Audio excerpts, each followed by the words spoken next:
Alors bonjour les amis. Alors aujourd'hui, comme on continue avec la lettre Shin, eh bien on va parler de Satan.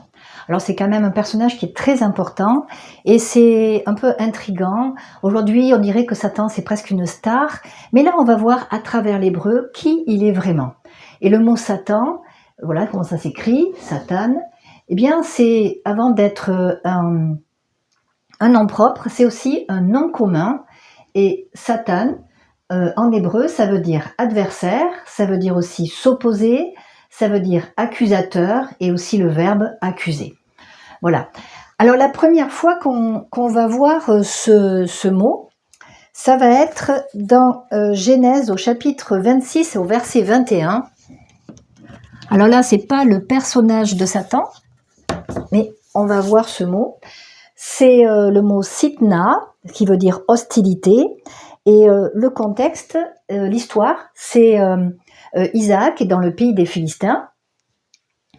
Il a semé, il a récolté, et puis il a des troupeaux, et puis il a besoin d'eau, il a besoin donc de puits. Et il récupère des vieux puits que son père Abraham avait creusés, que les Philistins avaient remplis de poussière, il les débouche, et puis les Philistins lui font plein de problèmes, il creuse d'autres puits, les Philistins font encore des problèmes, il appelle ce puits dispute, et puis il en creuse encore, et là de nouveau les Philistins disent l'eau est à nous, et donc il est obligé de laisser ce puits, et il appelle ce puits Sitna, donc hostilité, c'est l'hostilité qu'il a eue de la part de l'ennemi.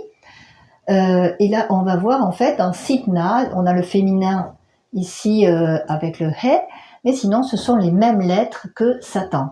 Voilà, le Shin, le Tet et le Nun, à part que là c'est un Nun final. Voilà, donc ça commence avec l'hostilité. Voilà, ça donne un peu le ton. Alors la deuxième fois où on voit ce nom propre, c'est dans Nombre 22. Alors c'est l'histoire de Balaam et Balak. Donc Balaam, c'est un prophète qui n'est pas du peuple d'Israël. C'est ce que ça veut dire. Balaam, ça veut dire pas du peuple. Et donc il est appelé par le roi Balak, parce que le roi Balak est impressionné par le peuple d'Israël, il sait que Dieu est avec lui, donc il dit à Balaam, viens et maudis-moi ce peuple, afin que je puisse avoir le dessus sur lui. Et donc Balaam, après que Dieu lui dit non, on n'y va pas, il se met en chemin, et qu'est-ce qu'on voit? Il est dit, l'ange de l'Éternel, c'est-à-dire en fait, c'est l'ange de l'Éternel, c'est l'Éternel qui se manifeste sur terre, se tint sur le chemin pour s'opposer à lui. Donc s'opposer, ici on a pour, avec le lamed, et puis ici on a Satan. Voilà, donc pour s'opposer. Voilà, donc l'ange de l'Éternel va s'opposer à Balaam, qui va s'allier avec l'ennemi, qui va dans l'idée de s'allier avec l'ennemi pour maudire le peuple, et Dieu va tout changer, va changer la malédiction en bénédiction. Alors, il apparaît 3 fois. Dans l'Ancien Testament, on le voit à 3 moments. On va le voir dans le livre des Chroniques, dans 1 Chronique 21:1.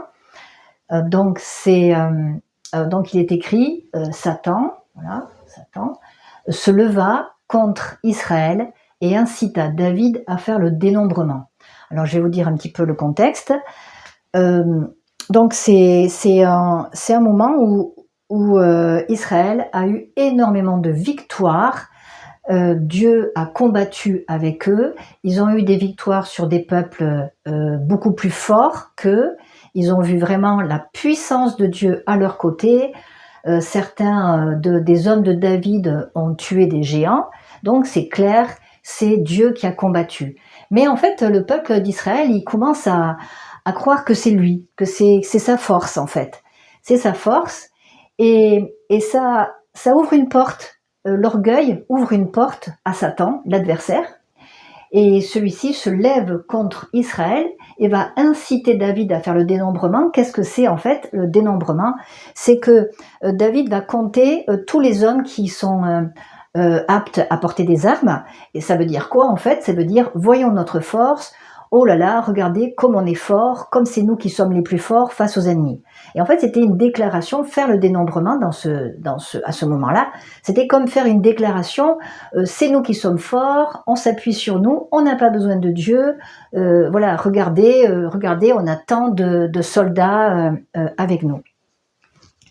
Et ça, c'était vraiment une incitation de Satan, tout comme la première fois qu'on le voit sous l'aspect d'un serpent dans Genèse 3, il va inciter la femme et Adam par là même, à se séparer de Dieu, à devenir indépendant de lui, à s'appuyer sur ses propres forces pour être soi-disant comme Dieu. Et bien là, c'est exactement la même chose.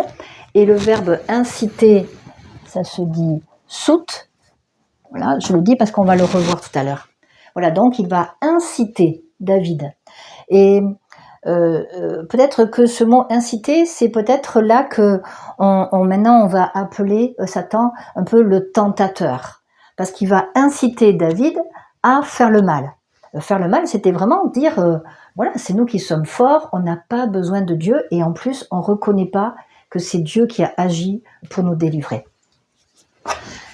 Alors, c'est dans le livre de Job, et donc Dieu va vanter Job pour sa droiture, pour son intégrité, et puis Satan va apparaître là, et puis il va dire oui, mais c'est juste par intérêt que Job te sert. Et là, ça va être un peu un deal entre les deux, et Dieu va dire à Satan, tu m'as excité à le perdre sans motif. Et là, excité, donc ça c'est dans la version seconde, mais Darby va dire tu m'as incité. Et là, de nouveau, on a le mot sout. Voilà, comme tout à l'heure, on a vu Satan qui va inciter David. Et là, en fait, c'est Satan, il incite Dieu à perdre, c'est-à-dire à détruire. Il veut montrer, Satan veut montrer à Dieu que si Job est affligé, il va maudire Dieu en face. Voilà. Donc en fait, c'est ça qu'il fait encore. Satan encore va inciter. Bon, Dieu va tourner tout ça pour montrer que Job est fidèle et pour se révéler encore plus à lui. Mais voilà, c'est le deuxième passage où on le voit.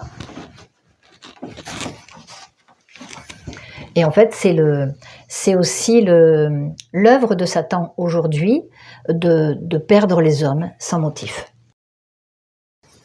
Voilà. Et ce qu'on voit encore la troisième fois où on voit ce personnage de Satan qui est nommé Satan, parce que on le voit ailleurs, mais pas nommé, ça va être dans Zacharie, au chapitre 3 et au verset 1, où il est dit... donc c'est Zacharie qui a cette vision, qui a une vision de la part de Dieu.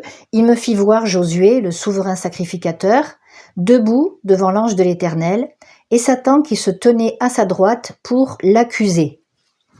Voilà, encore une fois, tout comme dans Nombre, eh bien, l'idée c'était de montrer les défauts, les péchés du peuple d'Israël afin de pouvoir le maudire. Eh bien là encore, Satan, s'il se tient à la droite de Josué, c'est pour l'accuser. Alors ici, c'est pas écrit Satan, c'est écrit à Satan, c'est-à-dire que ici on a l'article, c'est comme si écrit le Satan ou l'adversaire qui se tenait à sa droite pour l'accuser.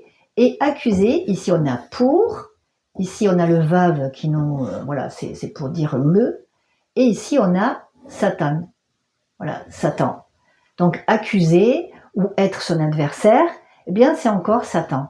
Et on va voir donc Satan qui va devant Dieu, il va accuser Josué. Il va lui dire regarde son péché, afin que Dieu veuille le détruire. Et c'est pas ce qui va se passer, puisque Dieu va fermer la bouche à Satan, et puis il va ordonner, voilà, enlevez-lui à Josué ses vêtements sales qui représentent son péché, enlevez-lui son iniquité, c'est-à-dire son péché, et revêtez-le d'habits de fête.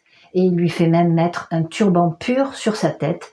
Et tout ça, c'est l'œuvre de salut de Dieu et qui ferme la bouche en fait à Satan, l'accusateur.